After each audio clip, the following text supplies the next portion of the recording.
오늘은 진도 나갈 건 직선의 방향식이고 숙제 해오는 거는 직선의 방향식 전까지 해서 오라고 했었고 숙제는 29페이지까지였습니다. 질문 있을까?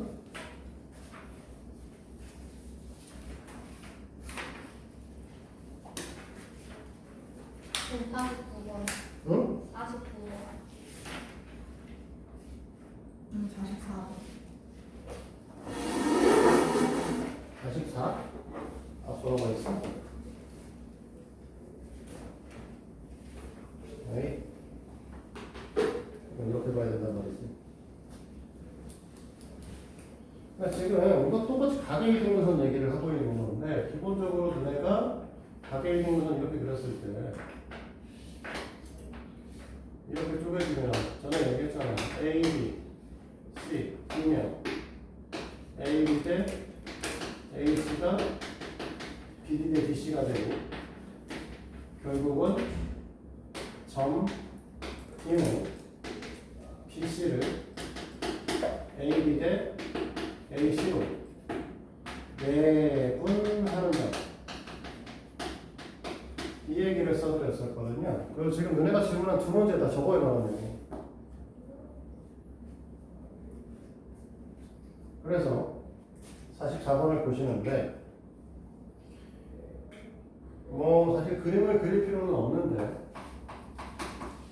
그냥 이해를 돕기 위해 그림을 살짝 그려서 설명을 하면 왜 이렇게 삐뚤어져?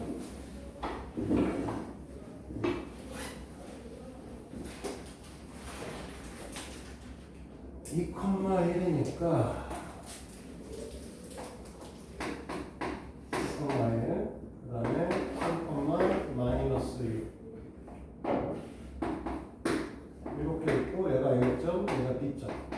우리는 원점까지 해가지고 삼각형 얘기를 하고 있으니 이렇게 되는 거죠. 이런 삼각형에서 뭐라고 했냐면 A, B의 이등분선, 그러니까 이렇게 자르겠다는 거죠. A, B의 이등분선은 이렇게 자르겠다. 그랬을 때 여기 이제 점의 위치를 잡아달라고 하는 문제잖아. 그러니까 먼저 구하셔야 되는 건 OA의 길이죠. 이 1이니까 루트 5짜리지? 맞아? OB의 길이는 3, 6이니까 루트 45, 3루트 5짜리입니다. 됐지? 그러니까 OA 대 OB는 1대 3. 이해됐어? 그럼 A점의 좌표가 2,1이었고 B점의 좌표가 3, 마이너스 6이었기 때문에 이건 1대 3으로 내분하는 점을 찾아달라는 거야. 그러니까 우리는 내분점의 이름 없냐? C점이라고 했고 C점은 얘네들 더해서 일단 4 쓸 거고 곱할 거니까 3, 곱할 거니까 6 곱할 거니까 마이너스 6 곱할 거니까 3이 되시겠죠? 4분의 9, 4분의 3 이라고 하는 뜻을 갖게 되는 거고 그러면 우리가 OC의 길이 값을 물어봤으니 4분의 9의 전체 제곱 더하기 4분의 3의 전체 제곱에 루트 값을 씌워주면 OC의 길이가 되겠어. 근데 이제 전에도 얘기했지만 이걸 갖고 그냥 바로 볼 게 아니라 지금 보시면은 얘하고 이게 딱 3배잖아요. 그러니까 이 녀석을 4분의 3의 제곱으로 묶어내면 3의 제곱 더하기 1의 제곱으로 우리가 바꿔줄 수 있다는 걸 루트를 써야 돼요. 이렇게. 이게 3배니까 4분의 3 곱하기 3의 제곱으로 우리가 바꿀 수 있잖아요.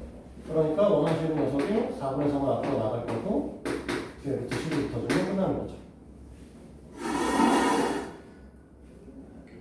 그리고 49번 또 이제 같은 형태의 문항인 거잖아. 결국은. 그렇지? 그래서 우리가 필요한 게 지금 보시는 게 44번이었죠. OA의 길이값을 계산할 거고 OA의 길이값도 루트 5네.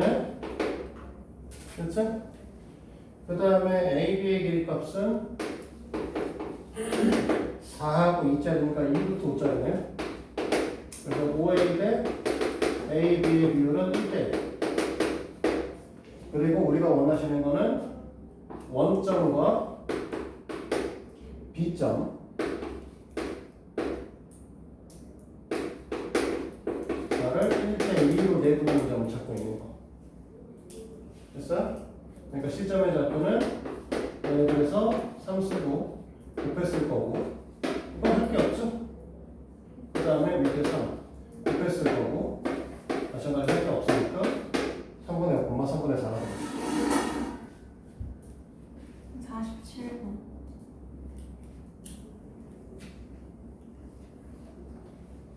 세 점을 꼭지점으로 생각하면 ABC에서 AB, BC, C를 1대1로 내분한 뒤에 그 무게중심의 좌표를 구하시는 분인데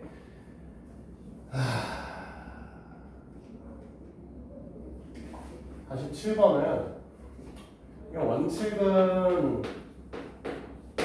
내신 공부할 때 하시는 게 좋기는 합니다.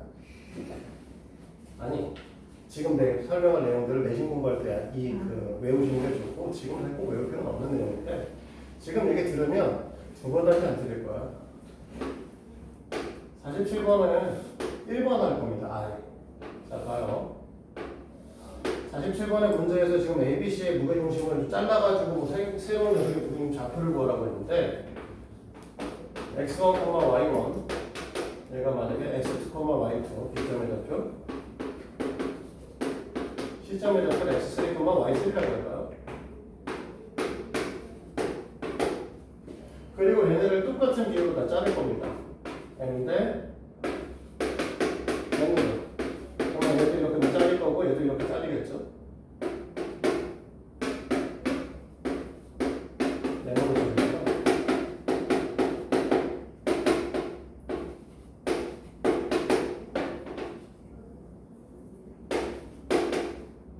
이런 식으로 잘라서 새로운 삼각형을 이렇게 만들 거예요. 그치? 자, 이걸 일반화해서 한번 써볼 건데 여기를 P, Q, R이라고 해서 P 좌표는 쓰게 되면 어떻게 되냐면 M 플러스 N분의 MX2 플러스 MX1, M 플러스 N분의 MY2, 플러스 NY1 이렇게 써드릴게요. 응? 이건 너네가 나중에 해보면 되니까 Q좌표의 경우에는 뭐로 쓰게 될 거냐면 M 플러스 N분의 MX3 플러스 NX2 M 플러스 N분의 Y3, MY3 NY2가 나오고요. 마지막 R좌표를 쓰게 되면 M 플러스 N분의 MX1 플러스 NX3 M 플러스 N분의 MY1 NY3가 나옵니다. 됐어요? 자, 얘네를 다 더해서 3으로 나누면 되죠? 얘네를 싹 다 더하잖아? 그러면 무슨 일이 벌어지냐면 M의 X1, X2, X3가 만들어지고요. N에도 X1, X2, X3가 만들어져요. 그러니까 사실 무슨 소리냐면 이렇게 쓸 게 아니라 M 플러스 N에 X1, X2, X3를 써야 된다는 거죠. 근데 이거를 M 플러스 N으로 나눈 다음에 다시 3으로 나눈 거잖아. 지워진 거죠. 그러니까 그냥 A, B, C 상태의 무게중심의 좌표와 PQR의 무게중심 좌표가 일치해요. 여기까지 이해돼?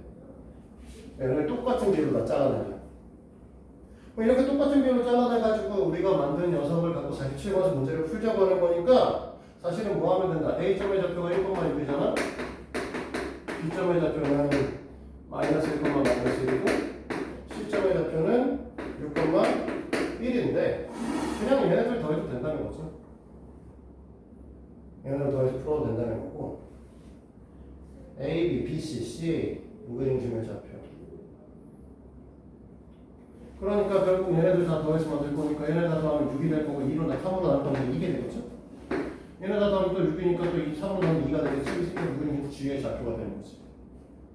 사실 안 풀어도 되는 거지. 이건 한번 공부해 놓은 학생들이면 그냥 다 더해서 3으로 나누면 되겠네 하고 끝나겠죠. 문제에서는 이 문제집에서는 사실 이걸 하나하나 다 좌표를 구했습니다. 사실은 구해보는 게 맞고 처음에는 근데 이게 사실 일반화해도 보이거든요. 그냥 되는 게. 그래서 일반화해서 보면은 결국은 이렇게 비율로 잘라봐야 결국 안에 있는 새끼 무게중심 전체 원래 있던 무게중심 같은 데에 찍힐 수밖에 없다. 이렇게 보시면 돼요. 자, 또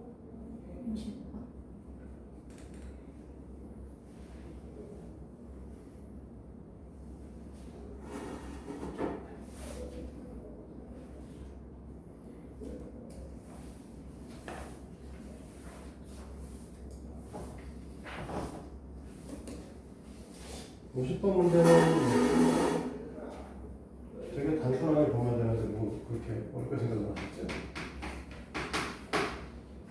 A점의 좌표가 마이너스 5, 마이너스 4 B점의 좌표가 10,1입니다.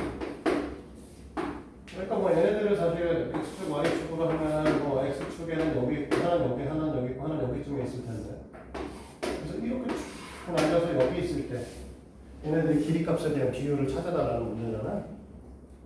네. 근데 이 길이값을 찾아달라는 것 중에 중요한 건 m 플러스 n의 값을 구하라는 거지 n 값을 따로 구하라는 얘기는 없죠. 그래서 우리는 어떻게 적용시킬 거냐면 우리가 지금 보면 얘가 n 대 n으로 내분할 거니까 내분점 좌표를 생각해 보면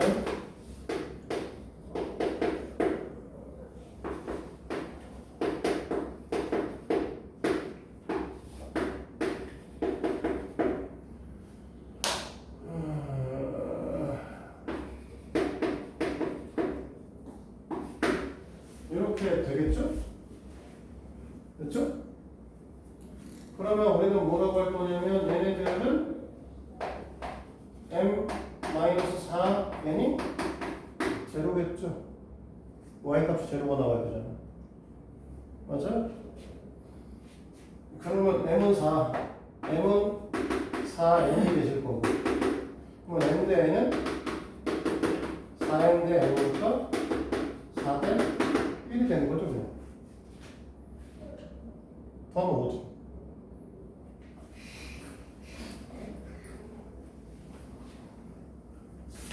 또 있어?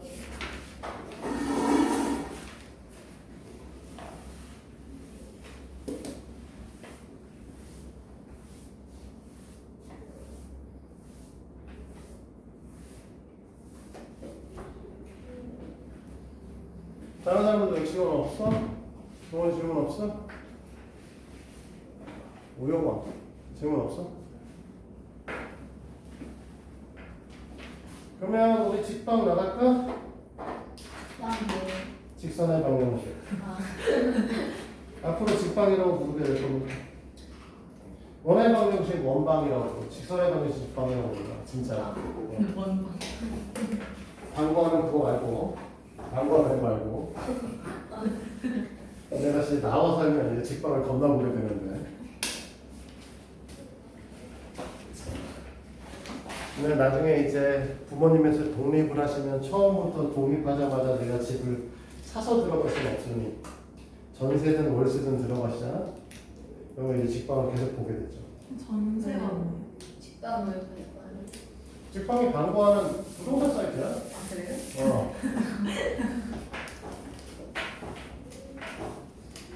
네, 호박도 있어요? 어? 호박. 후방은 뭐야? 왜 후방이라고 생각했지? 직방도 있고 다방도 있거든 진짜로. 사방도 있어요? 다방. 다방? 어. 다방이 뭐예요? 왜 다방인지 모르겠어.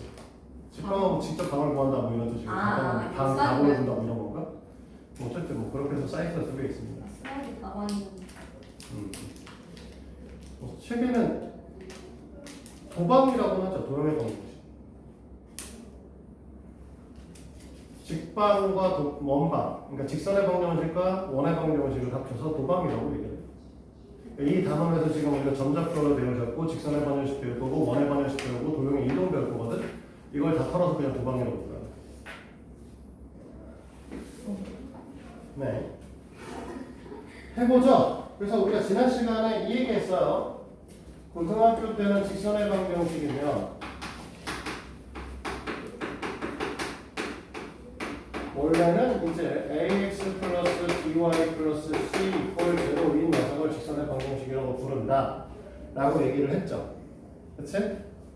네, 일반적으로 이렇게 쓴다고 했을 때 우리가 뭐 a가 0일 때, b가 0일 때, a, b가 둘 다 0이 아닐 때 해서 a가 0이 되시면은 x축에 평행한 직선들이 그어지게 되고 그 다음에 b가 0이고 a가 0이 아니시면 x축에 수직인 직선이 그어지고 a, b가 0이 아니고 이런 사선 형태의 구조들이 뭐 그려지게 된다라고 얘기를 했었는데 근데 여기서 이제 우리 뭐라고 했냐면 b 값이 0이 아닐 때 b 값이 0일 때, a 값이 0이 아닐 때 이 녀석의 형태는 x축의 수직인 녀석이나 또는 y축의 평행한 직선이라고 하는데 이 새끼는 함수가 아니기 때문에 함수로 얘기할 수가 없어서 이제 이거를 미지수가 두 개 있으니까 방정식이라고 얘기하고 모양은 직선 모양이니까 직선의 방정식이라고 부른다 라고 얘기를 했었고 그 다음에 너희들한테 1차 함수에 대한 얘기를 했어. 직선의 방정식 중에서 y는 또는 x는으로 정리되는 식이 아니면 그러니까 y는 숫자, x는 숫자 이렇게 정리되는 식이 아니면 대부분은 1차 함수의 형태를 띱니다. 그쵸? 이렇게 얘기했을 때 m이라고 하는 건 우리는 뭐라고? 기울기라고 불렀었고 델타 x분의 델타 y다 이라고 표현을 했었고 x값의 증가량분의 y값의 증가량 또는 x의 증분분의 y의 증분 너희들이 제일 편하게는 x값의 변화량분의 y값의 변화량이다 라고 알고 있는 게 제일 편했었죠. 그리고 우리가 x축과 그래프가 이루는 양의 방향과 이루는 각도를 세타라고 얘기했을 때 이걸 다른 말로 뭐라고 했으면 탄젠트 세타의 값과 같을 것이다 라고 얘기를 했었죠. 됐니? 그러면 오늘 이제 절편에 대한 얘기를 좀 해보도록 할 건데 우리가 원래 x절편과 y절편이 있죠. x절편이 뭐죠? 아시는 분? x절편. 뭘 x절편이라고 하는? 그거는 이제 x절편을 구하는 방법이죠. 원래 정확한 명칭은 x절편은 그래프가 x축과 만날 때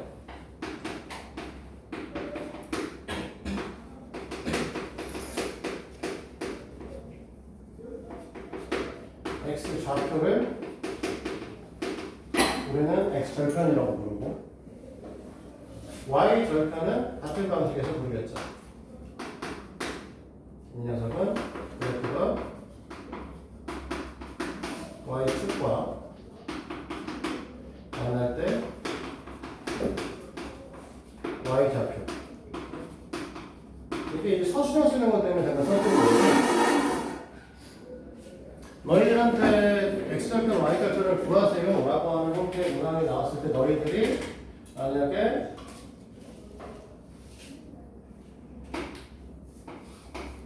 뭐 이렇게 잡아서 여기가 2가 나오고 여기가 마이너스 3이 나왔어. 됐니? 그러면 x절편 쓰라고 하면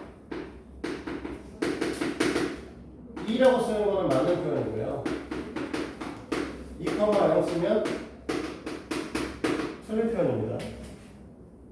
알겠죠? x절편은 그래프가 x가 맞는데 x의 좌표값만 물어보는 거야. 애초부터 절편이라고 얘기하는 순간 y값은 0이라고 써준 거거든요. 그래서 x절편을 쓰세요라고 하면 숫자 2만 쓰셔야 돼. 순서상으로 쓰시면 틀립니다. 알겠어요? 서술형 쓸 때 명식 많이 하는 것 중에 하나라서. 그럼 마찬가지로 y절편 쓰라고 하면 너희들 뭐라고 쓸 거냐면 얘는 마이너스 3이라고 쓰겠죠. 마이너스 0, 마이너스 3이라고 쓰면 틀린 표. 알겠지?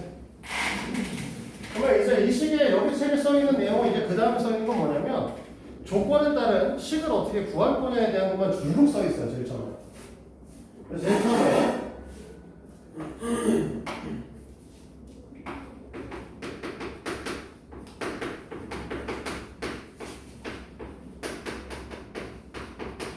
직선의 방정식을 구할 거예요.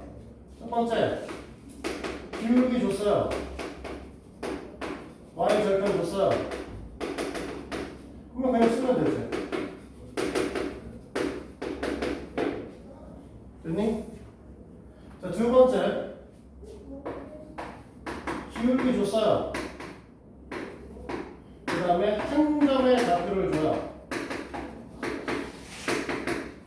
원래는 이제 중학교 때는 어떻게 했었냐면 y는 mx 플러스 n이라고 쓰고 x1과 y1을 집어 넣었었죠. 그치?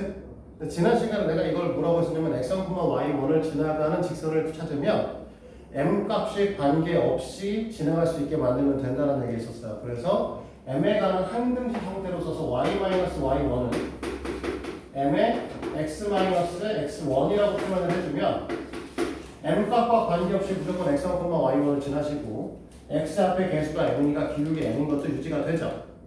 이렇게 쓰면 그냥 바로 직선의 방정식이에요. 그치? 세 번째, 두 점의 좌표를 줘요. 똑같이 구해요. x1, y1이고 x2, y2가 있으니까 이미 기울기 알고 있는 거 아니에요, 사실은?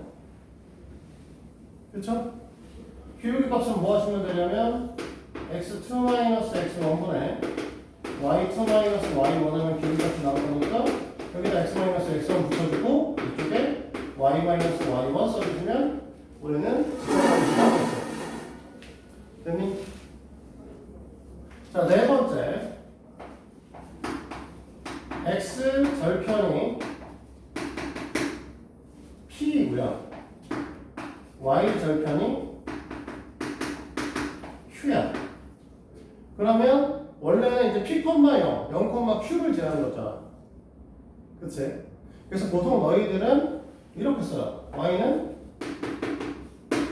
p-0분의 0-q의 x 플러스 q 이렇게 쓰시죠.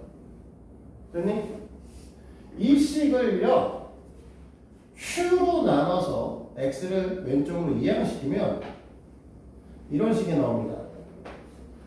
p분의 x 더하기 q분의 y는 1. 여기 훨씬 더 직관적으로 잘 보여요. x 절편분의 x값 더하기 y 절편분의 y값은 1이다 라고 쓰면 훨씬 더 간단하고 빠르게 쓸 수 있죠. 그 다음에 어차피 이제 이거 식을 쓴 다음에 이 식을 정리하는 걸 하거나 아니면 다른 좌표를 집어넣어서 x값과 y값을 구하는 행위를 할 거거든. 그럴 것 같으면 그냥 바로 직관적으로 볼 수 있는 것들을 외우시는 게 훨씬 더 좋아요. 그래서 이렇게 외우시면 이제 직선의 방정식을 우리는 다 구할 수 있다라고 보시면 되죠. 됐어? 어디까지나 이건 다 모일 때 어디까지나 여기는 a 값이 0이 아니고 b 값이 0이 아닐 때 즉 1차 함수로 표현 가능한 아이들은 이렇게 구합니다. 알겠죠? 1차 함수로 표현이 불가능한 새끼는 x는 0이고 x는 k, y는 k 뭐 이런 애들은 어떻게 구할 거냐? 그냥 구하면 되죠. 두 점 좌표를 줬어. 생각을 해보시면 기울기 줄 수 없겠죠? 그치? 우리가 x축의 수직인 직선이나 y축의 수직인 직선을 얘기하면서 기울기를 줄 수는 없으니까 얘네들은 탈락이죠. 마찬가지로 x절편, y절편 둘 다 줄 수가 없어요. 얘는 x절편이 있는데 y절편이 없고요. 얘는 y절편이 있는데 x절편이 없죠. 두 개를 동시에 주는 경우는 없습니다. 그러면 두 가지 경우가 나와요. 뭐냐면 한 점을 주면서 그러니까 사실은 한 점을 주면서 플러스 x축의 평행 또는 수직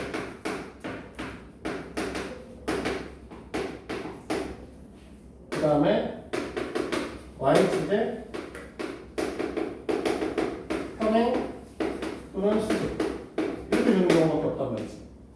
그러면 x축의 수직 평행하려고 하면 이렇게 그려줘야 되는 거니까 얘는 y는으로 y는 k 이렇게 정리되는 소리고 x축의 수직이려고 하면 이 그림이니까 얘는 x는 k로 정리되는 거예요. y축의 평행이면 x는 k y축의 수직이면 y는 k의 형태를 띠고 있는 아이로 만들어지는 거니까 실제적으로 이 점 좌표가 만약에 x1, y1이면 실제로 여기가 y1이 되는 거죠. 여기도 y1이 되는 거고 얘는 x1으로 바꿔주면 된다는 거죠. 이렇게 됐습니까? 쉬워. 도토리 같은 거 왜 꺼냈어 갑자기? 뭔데 그 도토리? 토토로요. 토토리 어디 가서 샀어? 네. 어디 가서? 가. 가표?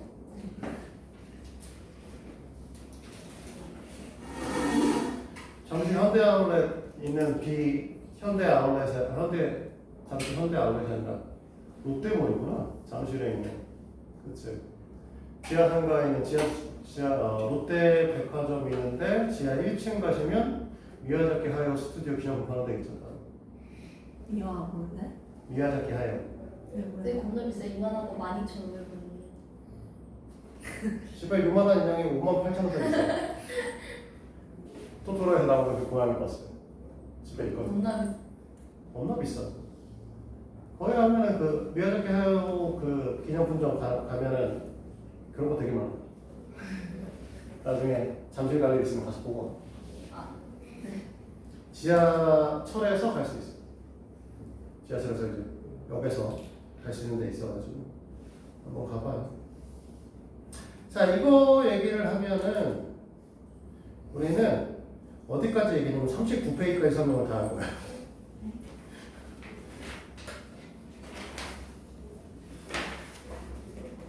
일단 문제를 쭉 풀어볼까요? 67번부터 하나씩. 67번에 1번은 답만 쓰면 되는 거죠?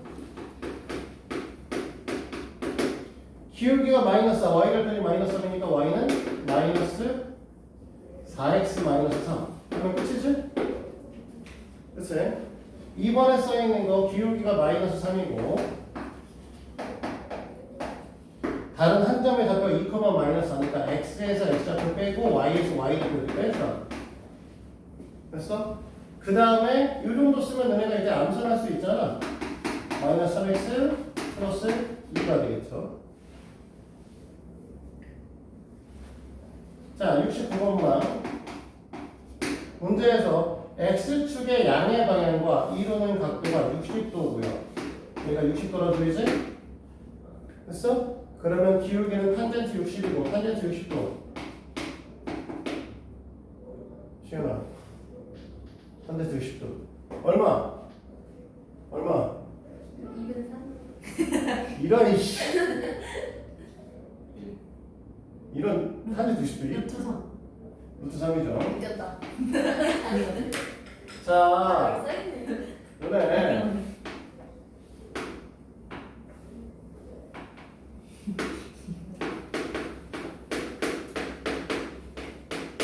외우고 있어야지. 얘들아, 이걸 못 외우면 이번 시험 어떻게 볼 거야? 이 기말고사 때.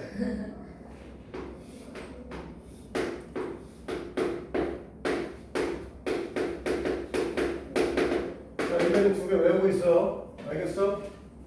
근데 이 내용은 삼각함수에서 또 나와. 다만 이제 써 있는 게 좀 달라지죠. 삼각함수에서는 이렇게 그려서 너희들한테 여기다 뭐라고 쓸 거냐면 이 새끼를 각이 3분의 파이 라디안이고 이 새끼는 6분의 파이 라디안이다. 그 다음에 이렇게 그려서 이 새끼는 4분의 파이 라디안이다. 라디안이요? 네. 호도법이라고 하는 호의 길이로 각도를 보는 정신 같은 짓을 합니다. 나중에 그거 배우시도록 하고. 근데 이렇게 하는 걸로 변형되는 거지 본질적으로 위에 있는 새끼 밑에 있는 같은 새끼야. 나중에 파이가 180도거든. 파이 라디안과 180도가 같은 거야. 그러니까 파이 180도를 3으로 나누면 60도겠지. 180도를 6으로 나누면 30도잖아. 180도를 4로 나누면 45도 나오거든요. 같은 말을 좀 다르게 표현한 거야. 근데 이거 각도에 대한 거 또 나오는 거니까 외워 좀 제발 좀. 알겠어요? 특수비. 자, 그런데 어쨌든 이렇게 되는 상태에서 얘각이 60도라고 했으니까 기울기가 루트 3짜리인데 근데 우리는 기울기가 루트 3짜리면서 x가 마이너스 2를 지날 거고 y는 루트 3을 지날 거라고 하는 거죠. 이렇게 표현해 주면 되겠죠. 그치? 그럼 이걸 정리하면 y는 루트 3x 플러스 3루트 3이다. 이렇게 얘기를 하시면 될 겁니다. 됐니? 그래프를 어떻게 그리나요? 라는 건 할 필요 없어요. 잘 그리시면 되죠. 이건 내가 어떻게 할 수 있는 범위가 아니에요. 자, 71번으로 갑니다. 다음 그 직선이 m 값에 관계없이 지나는 항상 지나는 점을 우리가 구하라고 했어요. 그러니까 71번 문항을 볼 때는 m에 관한 항등식 형태를 보는 겁니다. m을 갖고 있는 거, 갖고 있지 않은 걸 보면 되는 거죠. 그러니까 1번에 y는 mx. 자, m에 관한 항등식 형태를 볼 거니까 나머지 x, y 개수를 본다라고 하면 이 둘이 같으려고 하면 x랑 y랑 다 0이 되시면 되겠죠. 그러니까 이 새끼 원점을 지난다는 거고요. 이해돼요? 자, 두 번째 문항은 y는 mx 플러스 1이니까 이 녀석을 y에 관한 m에 관한 항등 형태로 부르면 y 마이너스 1분 mx 이렇게 표현하겠죠. 그러니까 m의 개수가 제로가 돼야 되고 y 마이너스 1도 제로가 되셔야 되니까 y 값은 1 갖고 가거든요. 지나는 점 얘는 0,1을 지나시겠죠. 그러면 똑같은 방식에서 3번에 있는 y는 mx 마이너스 m 플러스 2라고 써 있으니 이 녀석은 y 마이너스 2에 x 마이너스 1 곱하기 m인 거죠. 됐니? 그러니까 이 녀석이 지나는 좌표는 1,2가 될 것이다. 이렇게 받아들이시는 거예요. 알겠어요? 자, 그러면 이걸 갖고 73번 문항을 보는 거죠. 73번 문항에 y는 m의 x 플러스 1 플러스 3이라고 하는 녀석이 있고 그러면 이걸 갖고 우리는 먼저 정보의 값에서 얘가 마이너스 1,3을 지나시겠죠. 그치? 굳이 안 바꿔도 알잖아. 여기가 0 돼야 될 것이고 그러면 y랑 같아야 될 것이고 그치? 마이너스 1,3을 지나는데 그러면 이 상태에서 A점의 좌표는 2,6 B점의 좌표는 3,1이야. 이거를 지나는 A, B와 만나도록 하는 실수 M의 값을 구하라고 했으므로 너네가 보시면 1, 3, 3, 1 이만하게 그려야겠구나. 자, 마이너스 1,3이면은 여기쯤 찍히겠죠. 그 다음에 2,6이면 여기쯤 찍히겠죠. A점. 그 다음에 B점은 3,1이니까 여기쯤 찍힐 거고 이거 지나가도록 만들어 달라는 거죠. 됐습니까? 그래서 너희들은 이렇게 지날 때가 최대값이 될 거고 이렇게 지날 때가 최소값이 되겠죠. 됐어? 그러면 이 빨간색 직선은 지금 어떻게 될 거냐면 x가 3만큼 증가할 때 y가 똑같이 3만큼 증가하니까 이 새끼의 기울기는 1짜리고요. 이 녀석은 기울기가 x가 4만큼 증가할 때 4만큼 증가할 때 y는 2만큼 감소하니까 마이너스 2분의 1짜리죠. 됐어? 그래서 마이너스 2분의 1보다는 n값이 크시고 1보다는 작거나 같다라고 잡아주시면 되는 거고요. 참고로 우리가 이 녀석 기준으로 해서 이건 안 되잖아. 어차피 못 올라가시는 건 알지? 직선이 이렇게 되면 1참수가 아니잖아. 기록이 없는 거죠. 그러면 우리가 이렇게 봤을 때 시계 방향으로 반시계 방향으로 올라가면 각도가 저기 기울기가 커지는 거고요. 반시계 방향으로 내려가시면 기울기가 작아지는 겁니다. 항상 그렇게 생각하시면 돼요. 그러니까 이쪽에서 봐도 이렇게 올라가면은 시계 방향으로 가는 거니까 이렇게 되어 있는 기울기가 작은 거고 반시계 방향은 이 새끼의 기울기가 큰 거죠. 반대쪽 가서 보셔도. 그래서 시계 방향 회전이면 작아지고 반시계 방향 회전이면 커지는 거다라고 기울기는 외우시는 게 처음에 훨씬 더 편할 거야. 자, 넘어갑니다. 75번으로 가면 돼요. 이미 설명은 다 했다 했어요. 자, 75번으로 가서 2,1과 4,5를 지나는 직선을 구하라고 했어요.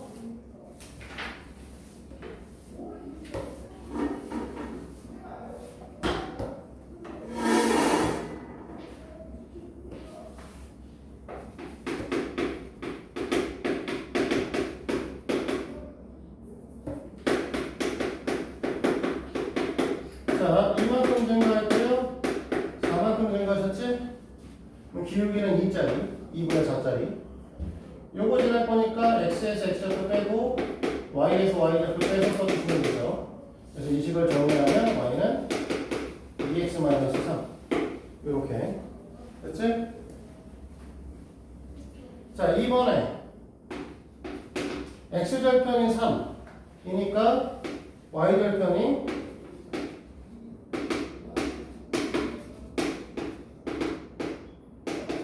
우리는 어떻게 하냐면 x절편분의 x값 더하기 y절편분의 이상하게 썼잖아. 마이너스 뭐야 이거 도대체. 마이너스 6분의 y라고 써야 되면 1이다 라고 하시면 될 거고 6 곱해서 정리해 주시면 되겠죠? 그냥 이렇게 써도 크게 틀리다고는 안 하지만 6 곱해서 정리해 주시면 y는 2x 마이너스 6 이렇게 되겠네요.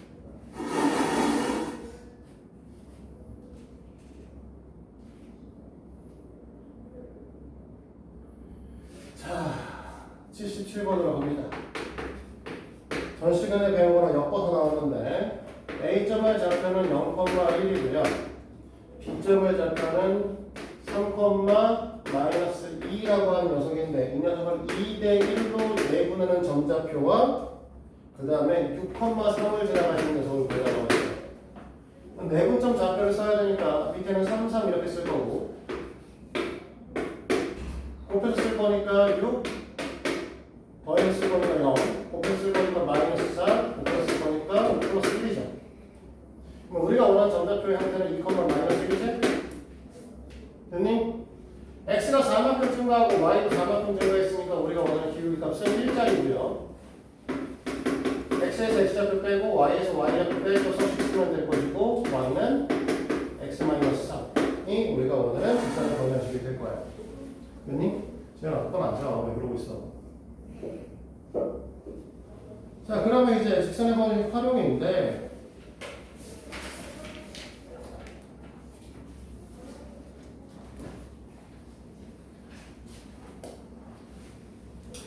활용 부분은 뭐 볼 게 없어. 그냥 시키는 대로 하시면 되는 거고 몇 가지만 생각을 좀 잘 하시면 됩니다. 자, 제일 처음에 79번 문항을 봤을 때 이거는 사실은 2학년 1학기 단원에서 나오는 거죠. A점의 좌표가 2, -a 그 다음에 B점의 좌표가 1, 2 C점의 좌표는 4,1 이렇게 된 거죠. 무슨 소리냐? 얘네가 한 직선에 존재한다라고 하면 이렇게 그렸을 때 여기가 A점이고 B점이고 C점 이렇게 된다는 거죠. 맞아? 그러면 여기서부터 여기까지 기울기랑 여기서부터 여기까지 기울기 값이 같을 수밖에 없을 것이다 라는 얘기를 하고 싶은 거야. 이해돼요? 그러니까 얘네들의 기울기 값은 A에서 B좌표를 뺄게요. 1분의 마이너스 A 마이너스 2고요. 그치? 그 다음에 여기도 똑같이 C에서 B좌표를 빼겠습니다. 3분의 A 마이너스 2죠. 그럼 얘네들이 같아야 된다는 거죠. 그래서 곱했으면 마이너스 3A 마이너스 6이 A 마이너스 2니까 넘기면 마이너스 4A가 4다. A는 마이너스 이렇게 정리될 거예요. 후다다다닥 설명을 하고 있는데 사실 여기 있는 거는 직선의 방정식에서 중요한 포인트가 아니야. 이거는 원래 중학교 걸 리뷰하는 수준에서 나오는 거라서 빨리 푸셔야 돼. 사실 이 정도는. 자, 81번으로 갑니다. A점의 좌표가 0,7 B점의 좌표는 마이너스 1,5 그다음에 C점의 좌표가 3,1이다. 자, 문제에서 A, B, C를 A를 지나면 삼각형 A, B, C를 2등분한 2라고 얘기를 했어요. 위치적으로 보면 0,7이라고 하면 여기쯤 있다라면 마이너스 1,5는 여기쯤 있어야 될 것이고 3,1이면 더 내려가서 이렇게 있겠죠. 뭐 대충 이런 식의 그림이 그려질 거예요.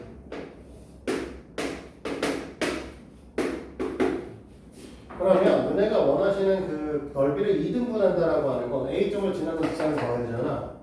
그러면 이 BC를 반띵해주면 돼요. 단순하게. 이렇게. 왜? 어차피 얘를 이렇게 연장을 해서 보시면 이 높이 값이라고 하는 건 요 m점 기준에서 b까지 길이와 c점 기준에서 m까지 길이는 어차피 같고 높이 값이 같기 때문에 넓이가 같을 수밖에 없죠. 됐어요? 그래서 우리가 원하는 넓이를 똑같이 2등분 해준다라고 하면 그냥 BC의 중점과 A점을 동시에 지나시면 됩니다. 여기서 좀 더 나아가서 문제에 따라서 이런 것도 나올 수 있어. A점이 있고 B점이 있고 C점이 있는데 이렇게 잘랐더니 B점의 기준에 의해서 넓이가 1대2가 되었어. 그러면 이 길이를 1대2로 자르면 돼. 어차피 높이 값은 똑같으니까. 알겠어? 오영이 이해됐니? 원이도 이해됐어? 자, 그러면 이렇게 볼 거니까 결국은 우리가 BC의 중점 좌표가 필요해요. BC 중점은 거기서 2로 나누라고 했으니까 더하면 1이고 더하면 6이니까 3이 되겠죠. 됐니? 그래서 0,7과 1,3을 지나는 지점을 찾아주시면 되고요. 기울기가 x값이 1만큼 증가할 때 y값이 마이너스 4만큼 변했으니까 기울기가 마이너스 4가 될 거고. 됐니? 절편 줄 필요 없죠. 0,7이라고 써있으니까 절편 자체가 써있어요. 그래서 우리가 원하는 시간 마이너스 4x 플러스 7 됩니다. 이해됐어? 정말? 넘어갑니다.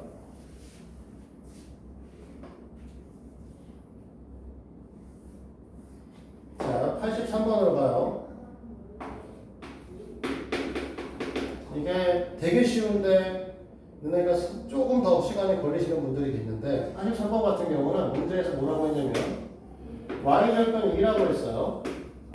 근데 기울기가 3분의 1이라고 했죠. 됐니?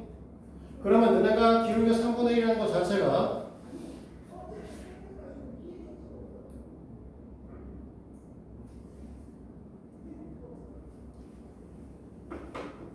어떻게 되어 있는 거냐면 얘가 이만큼 증가할 때 여기가 6만큼 증가해야 기울기가 6짜리가 3분의 1이 나오겠죠.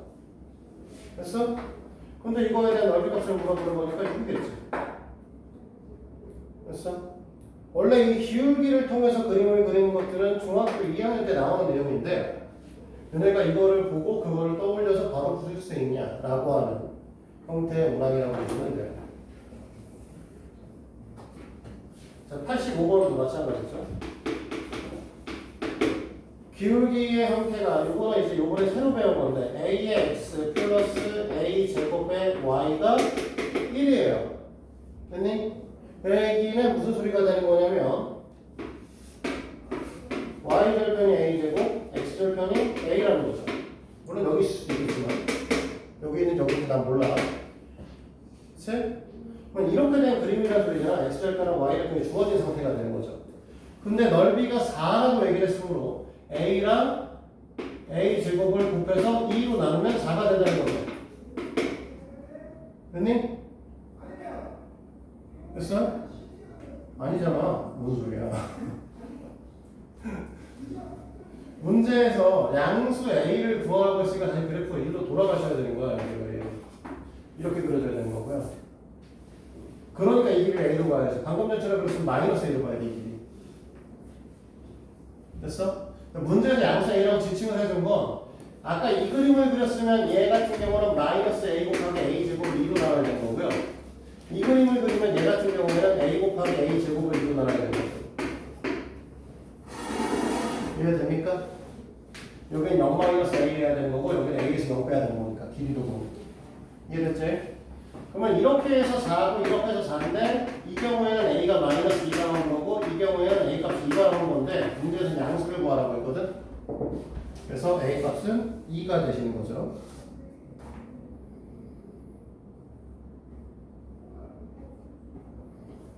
됐습니까? 이해돼요?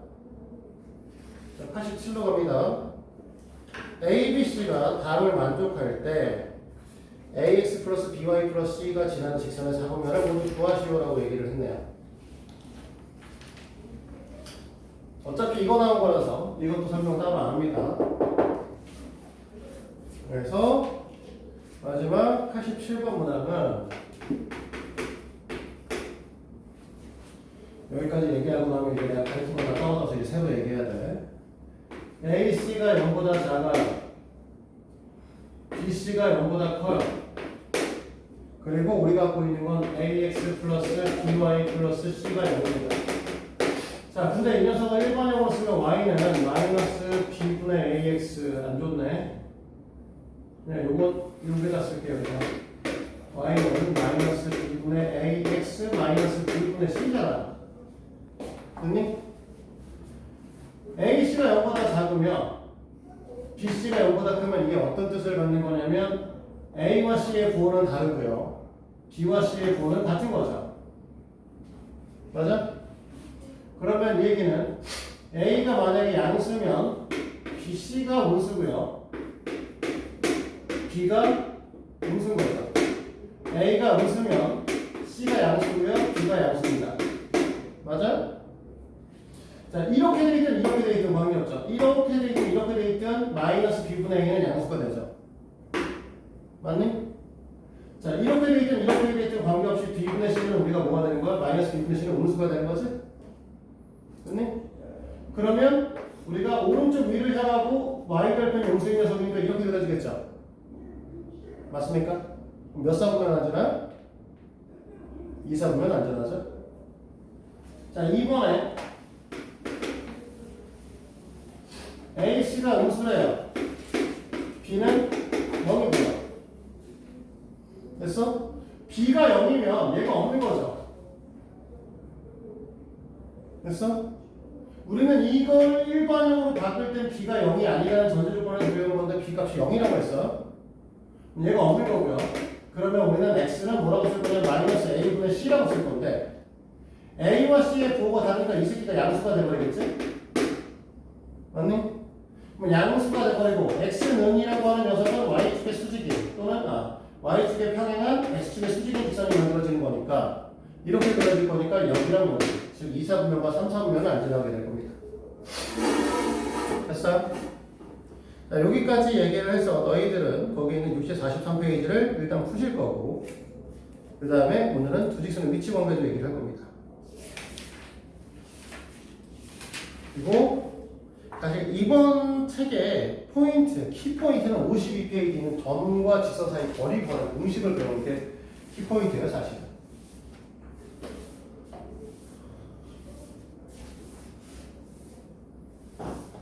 하지만 지금 여기 있는 것들이 거의 중학교의 리뷰에 가깝고요. 그거에 대해서 오늘은 일단 다 배우고 넘어가셔야 됩니다.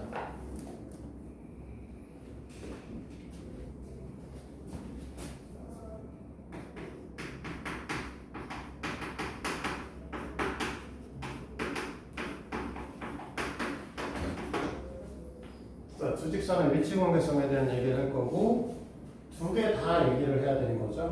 y는 mx 플러스 n과 y는 m 프라임 mx인데요. x는 다 어렵네. 이 녀석의 경우하고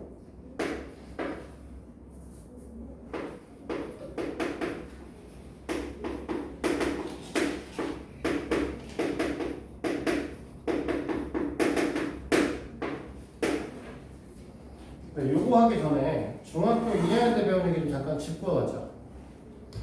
중2 때 우리는 뭘 배우셨냐면 이제 직선의 방정식에서 이제 1차 함수가 만나는 교점의 좌표하고 그 다음에 연립 방정식이 만나는 x과 y 값은 같은 거였죠. 기억나요? 처음 듣는 거야? 2학년 1학기에도 직선의 방정식이 있단 말이야, 이 사람들아. 2학년 1학기에도 이 둘을 직선의 방정식이라고 얘기했었어. 1학기 때 저런 걸 했으면 2학기 때거 아니에요? 2학년 1학기. 2학년 1학기 1차 함수. 1차 함수 뒤에 1차 함수와 연립 방정식의 관계에 대한 걸 얘기를 하죠. 1차 함수가 2학년 거예요? 2학년 거죠. 1학년 거 아니었어요? 그건 정비례 반비례 그룹. 아, 이 사람들아. 이런 기억을 야 작년에 배운 거야. 어? 너 지금 3학년이잖아. 작년에 지금부터 13개월 전에 시험 본 거라고. 있잖아. 7월 한 20일경에 시험 봤잖아. 6월 20일경에 기말고사. 그때 지금 한참 시험 공부했을 때 아니야? 시험 보거나? 근데 그걸 까먹어? 13개월 전걸? 내신 시험을 봤는데? 망했어요. 자랑이다. 저 찍은 거요 4개만 했어요. 자, 이거 알고 계셔야 돼. 이 내용에 대해서. 너네가 직선의 방정식이라고 얘기했으니까 이런 연립 방정식 형태도 결국은 그래프를 이렇게 그릴 수 있을 거 아니야. 이 그래프가 이렇게 그리고 이 그래프가 이렇게 그려지면 이 녀석의 좌표하고 이 새끼의 해하고 같은 새끼가 된다고. 이해돼요? 이게 그래프로 그려진다는 게 어떤 뜻인 거냐면 얘를 만족하는 x, y를 점을 찍으면 이렇게 직선으로 연결된다는 거야. 이 새끼를 만족하는 새끼를 다 연결하면 여기 점으로 연결된다는 거고. 그러면 그 중에 하나의 점은 두 녀석을 동시에 만족을 하게 되는 거고 그게 연립방정식의 해가 되는 거죠. 여기까지 이해됩니까? 태연아 이해되냐고. 똑바로 좀 어쩌봐. 왜 그래 도대체. 어? 너무 힘들어요. 뭐가 힘들어? 뭘 했다고. 아니, 나 아침부터 저 영화관에 갔다 왔잖아요. 그런 식으로 따지면 너네 아까 나 만난 이후로 난 계속 수업 중이야. 저 노동하고 왔어요. 노동. 뭔 노동? 정신적. 쓸데없는 소리 하고 있다. 쓸데없는 진짜. 방학이 더 힘들어. 원래 방이 더 힘든 거야. 학교 가고 싶어요. 어? 학교 가고 싶어요. 아, 그럼. 원래 너네가 학년이 올라가서 고3이 졸업하기 직전까지는 방이 더 힘든 거야. 아니 고3 졸업하기 직전 아니구나. 수능 보기 직전까지 방학이 더 힘들죠. 그리고 수능을 보는 순간 이후부터는 방학이 정말 너무 할 게 없죠. 이게 언니 좋은 거. 고3 때 방학 때 정말 아무것도 할 게 있는 게 없어. 하고 많잖아요. 놀면 돼요. 대학을 들어가야 되지. 학교를 아직 안 하는 합격을 빨리 하시면 이제 빨리 노시는 거고 합격이 빨리 안 되시면 못 놀죠. 왜요? 눈치 보이지 씨. 놀러 나갈 수 있겠냐? 나 같으면? 아니 수능도 갔는데 뭐 어쩌 수능 보고 그다음에 수시 보죠. 수능 보고 이제 수시도 내잖아. 수능 보기 전에 수시 내는 거 아니에요? 그거는 이제 논술 없는 수시만 보는 거고 너네는 다 논술 안 보고 볼 거야. 학교 결과가 언제 나와요? 결과는 이제 순차적으로 나오죠. 뭐 이제 수시 발표 한번 하고 그 다음에 정시 원서 넣고 정시 발표하고 이렇게 되니까 대부분 그 문제 12월? 네. 그러니까 수시를 너네가 쓰는데 수시를 낮췄을 거야 올렸을 거냐의 문제죠. 아 하얀? 하향 지원을 하게 되면 사실 수시에서 승부를 보겠다는 소리잖아. 그러면 하향 지원을 했으면 대부분 수시에서 합격을 하겠죠. 근데 이제 좋은 대학을 나왔을 때, 좋은 대학에 합격했을 때하고 그러지 못할 때하고 부모님한테 보이는 눈치가 좀 다르죠. 눈치 봐요. 그럼 근데 아들 눈치 줬었어요. 아들 눈치 줬었어요. 선생님 아들은 정시까지 갔었어. 들어갔어. 결국엔 수시에 떨어져가지고. 눈치 줘요 그러면? 응? 눈치 줘요. 본인 스스로가 눈치를 받아. 아 그래요? 너는 안 할 것 같아? 원서 내려고 하면 원서 내는 거 갖고서 부모하고 상의를 해야 되잖아. 본인 스스로가 생각할 수 있는 학교들이 생각보다 낮아지게 되거든. 아 너네가 시험 성적을 받고 원서를 쓰는 순간부터 너네가 생각했던 것보다 훨씬 낮아지는 학교를 보게 돼. 나는 아들의 성적을 알고 있고 아들의 성적을 알고 있으니까 뻔히 알고 있지만 나야 알지. 이 새끼가 어느 수준에서 갈 것이라는 걸 이미 예측하고 있었고 아들은 그렇지 못하지. 너네는 못한다니까. 저도 제가 제 성적을 보고도 몰라요. 입시하는 방식이 학교마다 내신 산출 방식도 다르고요. 수능 산출 방식도 달라요. 학교는 네. 어느 학교는 뭐 물리하고 뭐 생물하고 이렇게 얘기를 했을 때 만약 이런 걸 썼을 때 만약 수학하고 뭐 이런 걸 썼을 때 배점의 비율이 다릅니다. 수학을 좀 더 쳐주고 수학을 좀 안 쳐주고 뭐 이런 것들이 다 달라. 과마다 학교마다. 그러니까 너네가 가고 싶은 학교를 쫙 펼쳐놓고 그 많은 학교들하고 너네 성적을 산출을 해가지고 네가 어느 쪽이 더 유리할 건지에 대한 것들을 보셔야 되는 거죠. 아주 위로 올라가 있지 않은 이상.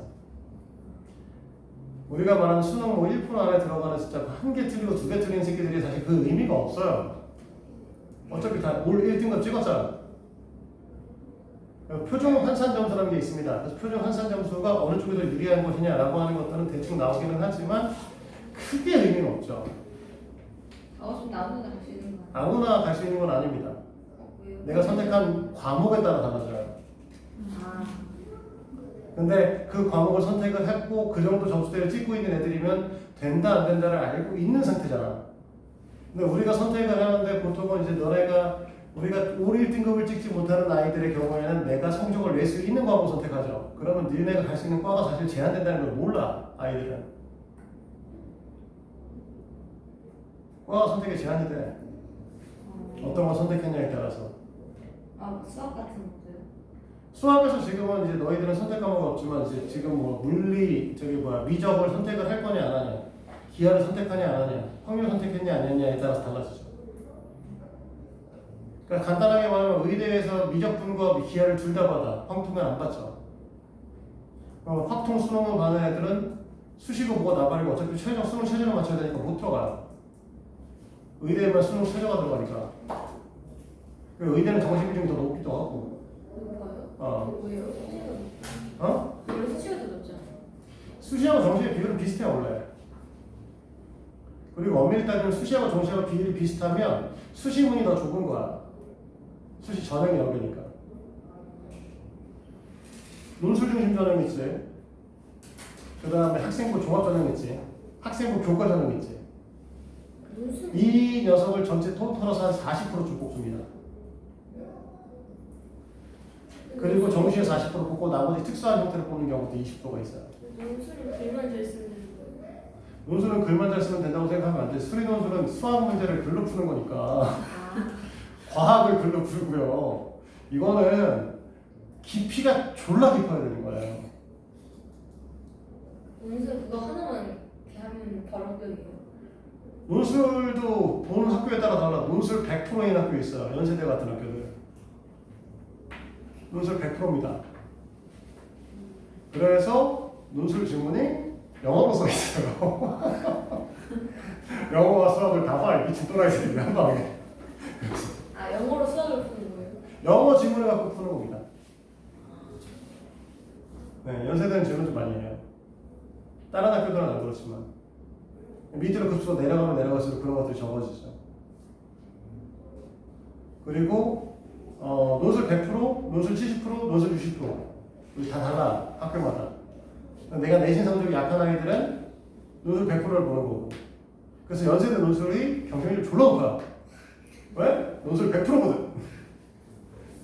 떨어지면 뭐 어때? 그냥 쓰자. 뭐 이런 되게 졸라 많죠. 한번 붙으면 장땡이고, 나가면 어쩔 수 없고. 그럼 그 논술을 붙으면 갈 수 있는 과가 정해졌어요? 연세대 안에서도? 과를 지원해서 하는 거예요. 과 선정해서 수리 논술을 보는 겁니다. 수리 논술은 수학? 수리 논술이죠. 그래서 과학, 수학 둘 다. 네. 문제 어렵죠. 당연히 더럽게 어렵죠. 이건 깊이가 있어요. 물리, 화학, 생물과 수학의 깊이가 있어야지 풀 수 있는 문제예요. 사실은 논술은 과거 준비하는 애들을 위해서 만들어 놓은 거라고 보시는 게 맞아요. 과학고, 영재고 이런 애들이 훨씬 더 유리합니다. 일반적인 수리 논술 준비해서 좀 가기 힘들고요. 하지만 어쨌든 과학고, 영재고 준비하는 애들이 연세대 논술 쓰고 서울대가 논술은 없지만 만약에 서울대 논술 있으면 그런 거 쓰겠지만 밑으로 내려가면 쓰겠어? 수리 논술은 결국은 연세대는 그렇게 과거 애들하고 박터지게 싸울 수 있겠지만 그 외에 나머지 우리가 고대, 연세대 이외에 밑으로 내려가면 내려갈수록 그런 애들이 싹 빠진 그냥 일반 논술, 일반적인 애들하고 논술 싸움을 하는 거죠. 근데 어쨌든 그런 데 가시면 결론적으로는 저희가 그런 데에서 논술도 한번 써볼 수 있을 거고 그러면 이게 수능 이후에 봐요. 수능 전에 수시 쓸 수 있고요. 학생부 종합 전형. 그리고 발표는 어쨌든 수능 끝나고 나오죠. 둘 다. 그리고 수능 끝나고 나면 수시 끝나고 나면 정시 쓰게 되고요. 수시를 쓰는데 수시에서 하향 지원을 막 할 거냐 이거지. 이게 잘 생각해야 되는 게 그러면 수시에서 하향 지원을 학교를 붙으면 정시를 쓸 수 없는 겁니다. 없는 거. 수능 보는 거 관계 없어요. 수능 잘 보는 수시 합격하면 끝이야. 정시 보는 거하고 관계 없죠. 그러면 정시를 접고 갈 거야? 안 할래? 정시도 40% 뽑는데. 그러니까 애들은 보통 뭐야? 수시는 상향 지원하냐? 되면 좋고 안 되면 시발 정시 다시 써야지. 정시는 그래서 이제 우리가 4개를 쓰잖아. 정시는 그러면 보통 하나는 상향 지원, 3개는 하향 지원하죠. 그래서 보통 하나는 상향, 하나는 내 점수, 2개는 하향, 그 2개 중에 하나는 더 하향으로 보자. 안전빵? 완전 안전빵으로 하는 거야. 그렇게 해서 학교를 쓰게 되지. 수시에서 하고 정시랑 관계없이 그걸 털어버리겠다고 하는 학생도 있긴 있어. 근데 그게 사실 선생님은 비추천이죠. 과연 그게 좋은 방법일까? 다음의 기회조차도 다 버리고. 너네가 수시를 쓰는 거는 전체 인원수의 50% 정도밖에 안 뽑는단 말이야. 실제로 40몇 프로 정도 뽑아요. 정시에서도 40몇 프로 뽑고 나머지 10몇 프로 정도는 특수한 형태로 뽑는 아이들이 있기 때문에 그 과에 대해서 보게 되면 실제로 너네 한 과에서 너네가 보는 학교를 보면 거의 5대5로 뽑고 있다고 보시면 돼. 정시하고 수시를. 근데 수시를 보고 정시는 적어? 어차피 만약에 아니라 보통 너희들이 이공계 쪽을 가신다라고 하면 이공계 쪽 가면은 50명 정도 뽑거든요. 학생 학교마다 50에서 30에서 50명 수준을 뽑아요. 이과들은. 문과는 되게 적게 뽑는 학교는 20명밖에 안 뽑거든요. 20명 뽑는데 5대5 뽑으면 10명, 10명 뽑는 거잖아. 수시 10명 떨어졌어. 그 학교에 수시 정시를 또 쓸 수 있거든. 근데 이거 떨어졌으니까 안 쓸 거야? 근데 수시를 네가 만약에 안전빵으로 밑에 걸 넣어버리면 들어가는 순간 정시 기회 자체가 박탈이야. 면접 안 보면 되는 거 아니에요? 뭐가? 수시. 정시도 면접은 없어. 수시. 정시도 면접 없어. 아 수시? 면접 보는 학교가 안 보는 학교 있어. 너네가 말하는 안전빵으로 넣겠다는 학교를 대부분 안 본단 말이야. 밑으로 내려가면 내려갈수록 그런 걸 안 봐. 자소서도 안 받아. 그냥 프리프스. 그냥 서수면 내면 끝나는 거야. 그런 학교도 있다고. 밑으로 내려가면 내려갈수록. 그러니까 너네가 사실은 5, 1등급을 받아서 하향 지원을 하는 학교였으면은 면접 보겠죠. 근데 2등급 밑으로 가면 3등급짜리 하향 지원 해야 되거든. 그럼 면접 없어. 면접 없어지는 거야. 그러면 서류를 넣는 순간 그냥 그게 합격이 돼버릴 수가 있어. 그러면 못하는 거야. 뭐 빼가지도 못해. 거기서 만약에 등록을 안 했어. 그러면 그 해 끝이야. 대학 같은 거 아예 지원 자체가 안 될 것 같아. 수시 합격하면서 응? 등록금 안 근데 아무 상관없어요. 어쨌든 수시 합격하면 정시 지원 받고. 제수해야 돼요? 네. 그러니까 공부해 빨리 여기 있잖아. 자 오늘 이것만 얘기 좀 할 거야. 어쨌든 그래서 이걸 갖고 하고 싶은 얘기는 뭐냐면 이 녀석이 교점 자체가 우리가 뭐라는 거야? 이 녀석이 갖고 있는 해라는 거지. 됐어? 보통 너희들한테 이렇게 얘기를 해. 자, 이 녀석이 기울기가 같아요. 그 다음에 기울기 같은데 왜 이렇게 써? 기울기가 같고 y절편도 같아요. 그럼 식이 하나지. 뭐 일치하는 거지. 맞아? 맞네 여기까지? 근데 얘는 갖고 뭐라고 얘기를 하냐면 A'분의 A 값하고 B'분의 B 값하고 C'분의 C 값이 같다고 표현을 해. 그럼 얘가 일치한다고 표현하는데 이게 잘 생각해 보시면 만약에 이 값이 K라고 생각해봐. 됐니? 그러면 밑에다 K를 곱했어. 그러면 얘는 어떻게 되냐면 AX 플러스 BY 플러스 C가 되버린다는 거지. 맞아? 근데 연립관계식 풀 때 가감법한다고 X에 대해서 맞추고 Y에 대해서 맞춘다면 빼지 않아? 근데 여기다가 K를 곱했더니 이 녀석이 A가 되고 이 녀석은 B가 되고 이 녀석이 C가 되면 이 두 식은 같은 식이지. 맞아? 그러면 이 새끼는 그래프가 어떻게 되는 거야? 하나짜리야. 이러면 얘가 기울기가 같고 Y절편이 같다는 말과 이 녀석이 같다는 말은 위의 식과 밑의 식이 같다는 말이라서 결국은 둘 다 해가 무수히 많은 거. 둘 다 그 식은 하나짜리다 라고 표현하는 거죠. 일치한다고 표현도 하고. 근데 기울기는 같은데 Y절편은 달라. 그 얘기는 얘네들은 A 프라임과 A 값하고 B 프라임과 B 값이 같은 거야. 그래서 어떻게 되는 거냐면 여기에다가 어떤 숫자를 곱했더니 A의 개수가 맞춰져, X의 개수가 맞춰지는 거고 여기다 이걸 똑같이 곱했더니 Y의 개수도 맞춰졌어. 그런데 곱한 숫자를 갖고 상수항은 안 맞춰져. 그러면 X랑 Y가 둘 다 소거가 돼버리는데 숫자는 0이 되는 상태가 돼버리는 거죠. 그러면 해가 없는 거지. 해가 없으면 그래프가 평행한 거죠. 이해돼? 그러면 너희들이 해가 한 쌍이다라고 하는 건 기울기 값이 다른 거고. 그러면 얘네들은 A'과 A 값하고 B'과 B 값이 다른 거죠. 그럼 여기서 우리가 새로 배울 거는 시간이 다 됐으니까 여기서 마무리 해봤지만 다음 시간에 배울 거는 이 새끼가 그러면 이렇게 되는 거예요. 직교하는 거예요. 이걸 따로 배웁니다. 이게 왜 이렇게 되는가에 대해서는 다음 시간에 얘기를 하도록 할게요. 알았지? 오늘 여기까지 수고했어요.